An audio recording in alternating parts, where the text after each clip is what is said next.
The master took a journey into a far country. The landowner took a journey into the far country, and watch this. He never announced when he was coming back. This is a warning to those of you. Remember, I told you to shut the door? Now I'm telling you to change the way you invest what God has given, entrusted you with. Because you don't know when he's coming back. We don't know when he's going to part the sky and come back, but God knows. We don't even know, when it's going to be our last day, when we're going to take our last breath. Unannounced, he comes back. And the Bible says, no small talk. Give an account. Master, I had 5, I got 5 more. Master, I had 2, I got 2 more. Master, you gave me 1, but I knew that you were a hard man. I knew that you reap where you did not sow, that you gather where you did not scatter. So listen, I buried that gift. And here, what you gave me, I'm giving back to you. You foolish and lazy, wicked servant. If you knew that I wanted more back than what I gave you, why didn't you just deposit it? So you could have gotten a little bit of interest on it. You need to make up in your mind that this is the last time you're not going to get an ROI, a return on your investment. I'm serious. Last time. Last time. You've been gotten like that before. But Bishop, the Bible says, freely you receive, freely give. But you know what he's talking about? You freely receive the power to heal. You freely receive the power to deliver. You freely receive the power to set free. You freely receive that power, so freely give it to those who are bound, those who are sick, those who need to be delivered.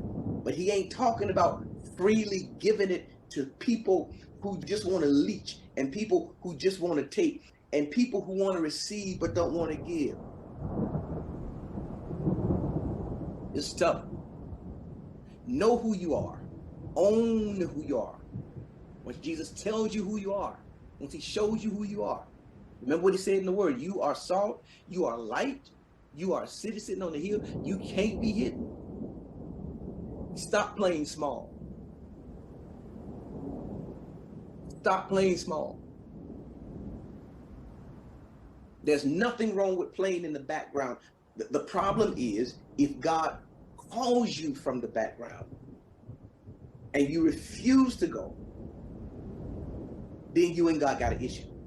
But stop playing small. Stop playing small so that people can feel comfortable with you. Stop not walking in your authority so people can feel like you cool and you down to earth. Listen, when you're accepted by God, applause by people don't matter. When you know that you're loved by God, you don't care if people don't like you. Stop trying to prove to people that you're not arrogant. Stop trying to prove to people that you don't, that you don't think more highly of yourself. You know if you're humble. You know if you're conceited or if you're confident. You know it. Stop trying to make people feel. People are really uncomfortable around people who are comfortable with themselves. So stop trying to make people comfortable. The only reason people are not comfortable with you is because they ain't comfortable with themselves. I'm telling you. They need you to play small to make them feel big. They need you to play the role of being unimportant to make them feel important. Stop it. Because more than likely, those persons are the persons that you ain't getting no ROI from. And those are the people who are benefiting from oil that you paid the price for. So what, they don't like you? So what, they don't speak well of you?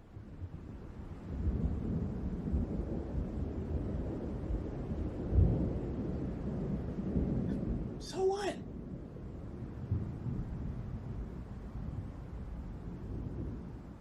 You know what Paul says about Jesus in Philippians chapter 2? He made of himself no reputation. He wasn't in a popularity contest.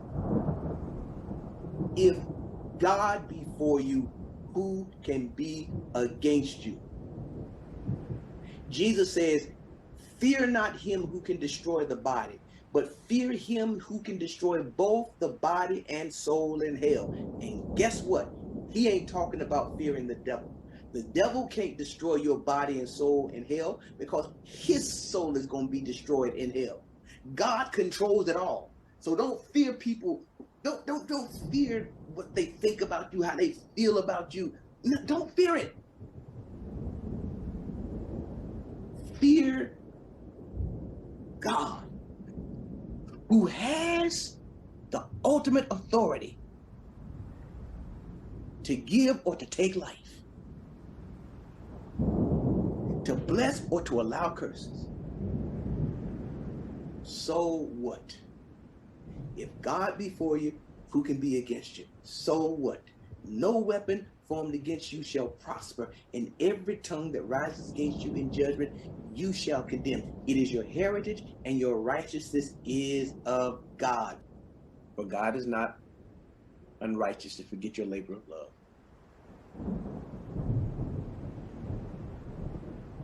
That you have shown and that you continue to show in his name. Steward your gifts, steward your resources to give God glory. God is giving you another chance. I'm talking to somebody, to be exclusive and selective. You've been playing small for too long. The reason you've been getting anything is because you accept anything.